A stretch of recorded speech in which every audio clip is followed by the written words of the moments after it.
Dopo la fiducia ottenuta anche al Senato, con Enzo Cataruzzi facciamo il punto su quello che sarà il primo governo in Italia diretto da una donna.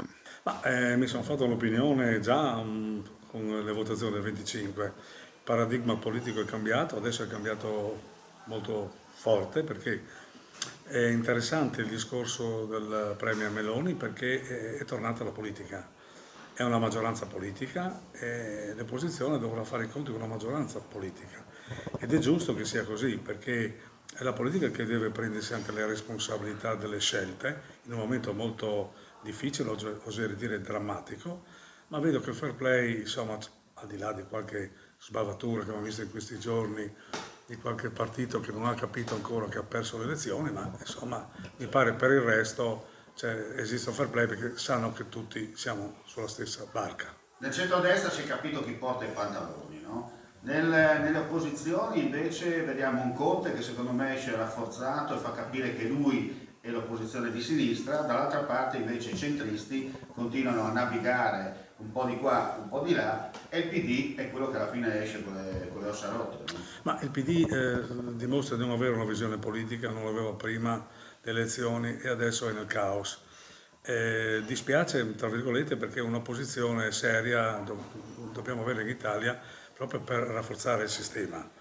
È chiaro che Conte ha approfittato, ha preso anche le parole d'ordine, ma anche le tematiche del PD e sta erodendo un po' da una parte, dall'altra parte anche il terzo polo sta erodendo.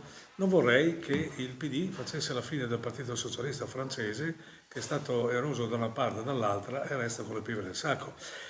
Penso che una posizione dovrebbe in qualche modo unirsi in alcuni temi. Per esempio il tema della politica estera di un paese deve essere unico, non delle tante sofismi interni. Ecco, su questo aspetto dobbiamo anche vedere un po' quello che succede nella maggioranza con le fibrillazioni in Forza Italia, che in qualche modo è preoccupante per il movimento stesso che sta, tra virgolette, finendo la sua corsa. Pare che in qualche modo molti ci guardino in giro e questo potrebbe essere un problema per la Premier. Secondo te la Meloni comunque ha già dimostrato, l'abbiamo sentito, l'hai detto, insomma, con fermezza, no? Che nelle sue parole, ha fatto capire, insomma, finalmente abbiamo sentito un discorso di un Di un politico, politico, proprio esatto, direi, esatto, no? sì. Ecco, questi fermenti interni, vista la situazione, secondo te come potrà risolverli o diciamo così spegnere sul nascere l'eventuale focolaio? Ma io penso che non succederà proprio nulla perché sanno che devono durare 5 anni. Noi abbiamo in Italia una salvaguardia, purtroppo è un po' così.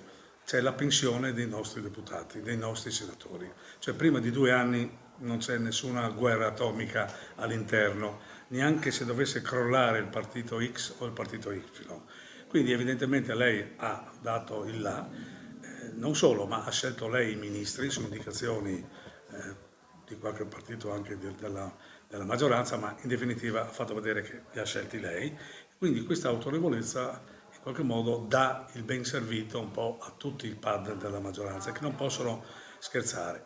Dall'altra parte dà anche un lato, diciamo così, certo all'opposizione che sanno con chi hanno a che fare. Quindi diciamo che la politica è tornata, una politica qualcuno dice ideologica, ma io dico identitaria, che comunque in Italia sta dimostrando di avere successo. Senti, per concludere, perché oggi ci dedichiamo solo alla pagina nazionale, quanto conta la figura di Mario Draghi per mantenere il legame tra Roma, Bruxelles e gli altri interlocutori?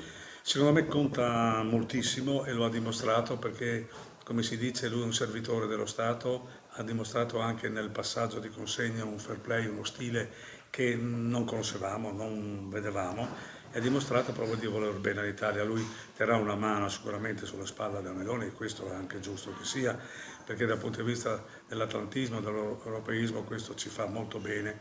La nostra politica estera è questa e questa deve rimanere, ma non solo. Ma io dico, se dovesse Mario Draghi approdare alla segreteria generale della Nato, beh allora noi avremmo fatto veramente bingo nel sistema generale. Poi non dimentichiamo che la Meloni fa parte del partito conservatore europeo e l'evoluzione potrebbe essere questa. anche in Italia, un partito conservatore e un partito progressista, in modo che fra 5 anni o quando succederà potremmo votare liberamente tra due blocchi, perché altrimenti le questioni un po' spurie non danno più la stabilità politica, ma non danno neanche l'affidabilità agli elettori, tant'è che il 30% non ha creduto e si è tolto dalla lotta. Beer è un prodotto esclusivo Azienda Agricola Pancera, il buon seme, i buoni frutti.